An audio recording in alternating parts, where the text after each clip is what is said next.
J.V. Stalin. What do we need? October 24, 1917. Source: Works, Volume 3, March to October, 1917. Publisher: Foreign Languages Publishing House, Moscow, 1954. It was the soldiers and workers who overthrew the Tsar in February. But having vanquished the Tsar, they had no desire to take power themselves.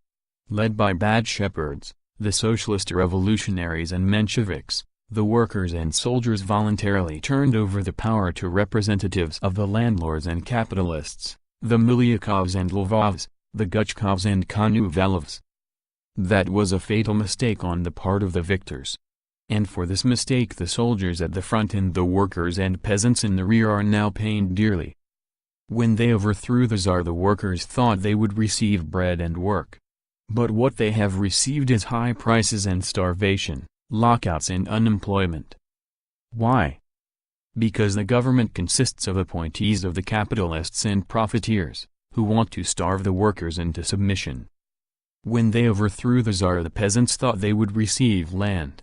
But what they have received is arrests of their deputies and punitive expeditions. Why? Because the government consists of representatives of the landlords, who will never cede the land to the peasants. When they overthrew the Tsar, the soldiers thought they would receive peace. But what they have received is a protracted war, which it is intended to prolong until next autumn. Why? Because the government consists of representatives of the British and French bankers, for whom a speedy cessation of the war is unprofitable, for whom the war is a source of ill-gotten wealth. When they overthrew the Tsar, the people thought that a constituent assembly would be convened within 2 or 3 months. But the convocation of the constituent assembly has already been postponed once, and it is now obvious that the enemies are preparing to torpedo it altogether. Why? Because the government consists of enemies of the people, who would only lose by the prompt convocation of a constituent assembly. After the victory of the February Revolution, power remained in the hands of the landlords and capitalists, the bankers and speculators, the profiteers and marauders. Therein lay the fatal mistake of the workers and soldiers, that is the cause of the present disasters in the rear and at the front. This mistake must be rectified at once. The time has come when further procrastination is fraught with disaster for the whole cause of the revolution. The present government of landlords and capitalists must be replaced by a new government, a government of workers and peasants. The present impostor government, which was not elected by the people and which is not accountable to the people, must be replaced by a government recognized by the people, elected by the representatives of the workers, soldiers and peasants, and accountable to these representatives. The Kishkin-Konovalov government must be replaced by a government of the Soviets of workers, soldiers and peasants deputies. That which was not done in February must be done now. Thus, and thus alone, can peace, bread, land and liberty be won. Workers, soldiers, peasants, Cossacks and all working people. Do you want the present government of landlords and capitalists to be replaced by a new government, a government of workers and peasants?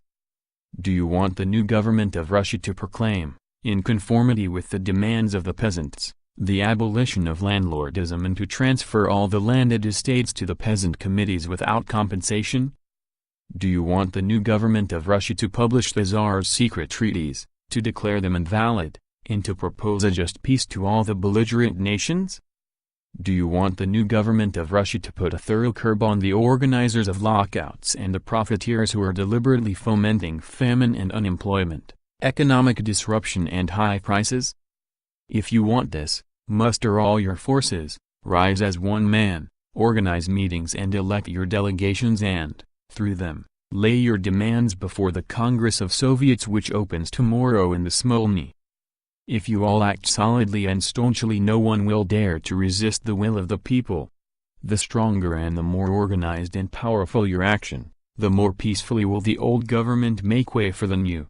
And then the whole country will boldly and firmly march forward to the conquest of peace for the peoples, land for the peasants, and bread and work for the starving.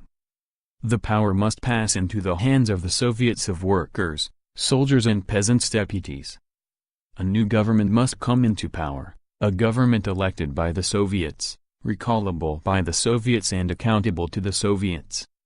Only such a government can ensure the timely convocation of the Constituent Assembly.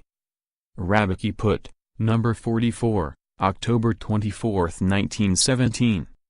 End of What Do We Need? By J. V. Stalin.